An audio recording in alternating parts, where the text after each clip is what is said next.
જય શ્રી કૃષ્ણ. આજે આપણે 8મા દિવસનો મનોરથ જોઈશું. એ છે ફૂલના પલના. અધિક મહિનામાં એવો કોઈ જ નિયમ નથી કે રોજ જ મનોરથ થાય.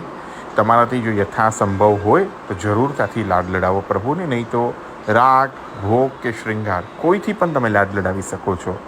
કશું જ ન ફાવે 4 કીર્તન વિશેષથી કરીને પણ પ્રભુને લાડ લડાવાય છે. એટલે એવો કોઈ જ નિયમ નથી કે રોજ જ મનોરથ થાય. પણ જો મહાપ્રભુજી શ્રી ગુસાઈજીની કૃપાથી થોડીક હિંમત હોય તો આપણે વિશેષતાથી વિશેષ અધિકથી અધિક કરવાનો અવસર લઈએ. તો આજના મનોરથમાં આપણે જોઈશું પલનાનો મનોરથ. આ મનોરથ શૃંગાર પછી થશે. મંદિરોમાં ગોપીવલ્લભ અરોગ્યા પછી થાય છે. વૈષ્ણવંતે આપણે ત્યાં ઘણા લોકો ગોપીવલ્લભ નથી ધરતા, તો તમે શૃંગાર ધરાવી લો, પ્રભુને દર્પણ દેખાડી દો, પછી પલના ઝુલાવી શકાય. તો આમાં વિશેષતાથી તમે ફૂલના પલના સિદ્ધ કરી શકો છો. પલના મનોરથની અંદર તમારે આવશ્યકતા શું છે કે કોઈ પણ સજાવટનું પલનું, ચાહે તો તમે એના ઉપર ગોટાજરીથી કે કોઈ લેસથી કે પુષ્પોથી શણગારી લો પલનાને, નહીં તો તમે સંખેડાનું, સોના ચાંદીનું કોઈ પણ બિરાજતું હોય એ પણ પધરાવી શકો છો. કાષ્ઠનું પણ છેલ્લે પધરાવી શકો છો. પલનામાં અંદર ગાદી બિછાવી, એક બાજુ પોઢવાનો તકિયો, બંને બાજુ ગાલ મસોલિયા, ચરણારવિંદ પાસે ઘડી કરીને જેમ શૈયાજીમાં ચાદર રાખીએ એવી રીતે ચાદર, હિંડોળાના દિવસો છે એટલે થોડી રંગીન ચાદર, જેથી પ્રભુ ઓઢી શકે તે. પલનાની બાજુમાં એક ચોકી ઉપર માખણ, મિશ્રી, દહીં, એક કંઈ દૂધ ઘરની સામગ્રી, કંઈક અનસકડી અને કંઈક ફીકું, આટલી વસ્તુ સામગ્રી સાજવી. અને યથાસંભવમાંથી કશું જ ન હોય તો સૂકો મેવો પણ ધરી દેશો તો એ ચાલે.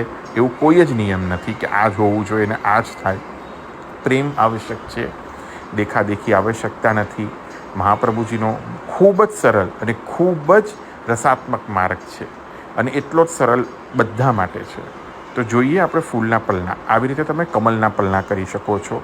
હરિયાળી આખા પલના પર બાંધી કમલને ખીલાવી લો.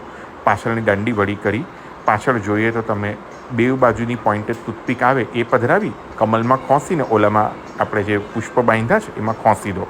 ને આવી રીતે પલ્લામાં થોડા કિલોના સન્મુખ પધરાવી અને પ્રભુને આસપાસમાં તમે જોઈએ તો આવી રીતે 2 કેળાના સ્તંભ રોપી લો ઊભા. મારા બગીચાના વિડીયોમાં આઈડિયા મળી જશે આની.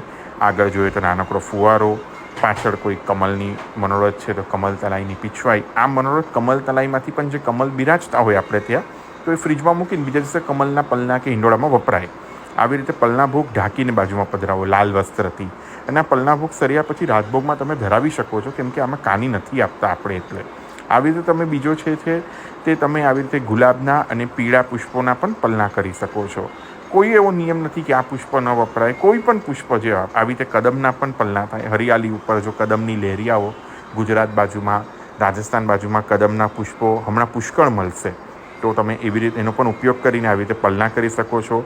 આવી રીતે તમે નીચે હરિયાળીનું ઘાસ પીથરાવી એનામાં પલનું પધરાવીને ઝુલાવી શકો છો. 4 ચકેડી, 4 ઝુનઝુના, કોયલ, બપૈયા, જે ખીલોના તમારી પાસે હોય, ઝુનઝુના હોય, બધાનો ઉપયોગ કરીને પ્રભુને ખેલાવી અને પલનાનો આનંદ લઈ શકો છો. ખાસ કરીને પલ્લામાં આપણે એ જોવાનું છે કે પલના ભોગ